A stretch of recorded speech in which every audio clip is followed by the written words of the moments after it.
पिछली बार कब वास्तव में आप इतनी जोर से नीचे गिरे थे कि आप मुश्किल से फिर से उठ ना सकें, और जब आप उठते भी हैं तो आप परमेश्वर की आंखों में देखने और उससे क्षमा मांगने से बहुत डरते हैं। मैं हूं क्रिस्टोफर सिंह और आज के ताज़ा कार्यक्रम में आपका स्वागत है। ये एक अच्छा एहसास नहीं है ना? कुछ दिन हम ठोकर खाते हैं और हम अपने आप से सोचते हैं, सच में शायद ये इतना बुरा नहीं है, परमेश्वर मुझे उस गलती को माफ़ कर देगा।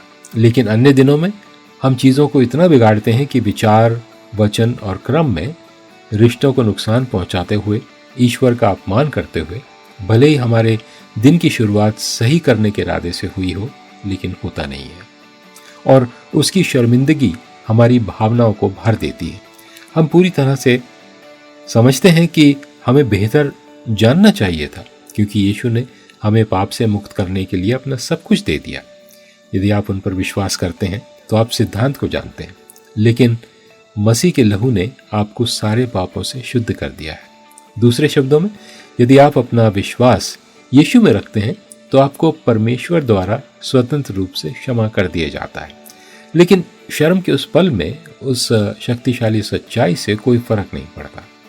बाइबल में लिखा है, रोमियो उसका 5वां अध्याय 2 वचन में, जिसके द्वारा विश्वास के कारण उस अनुग्रह तक जिसमें हम बने हैं हमारी पहुंच भी हुई और परमेश्वर की महिमा की आशा पर हम घमंड करें।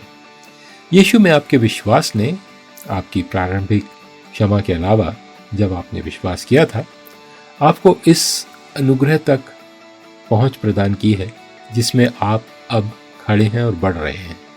ठीक? अनुग्रह तब होता है जब परमेश्वर आपको कुछ देता है, जब वो आपको आशीष देता है, आशीर्वाद देता है, जब आप बिल्कुल इसके लायक नहीं होते। वास्तव में अनुग्रह तभी अनुग्रह हो सकता है जब आप उसके लायक ना हो, अन्यथा ये एक अधिकार होगा। इसलिए उस अनुग्रह से जिसमें तुम अब खड़े हो, आनंदित रहो। परमेश्वर की महिमा की आशा में आनंदित रहो। ये उसका ताज़ा वचन है आज आपके लिए।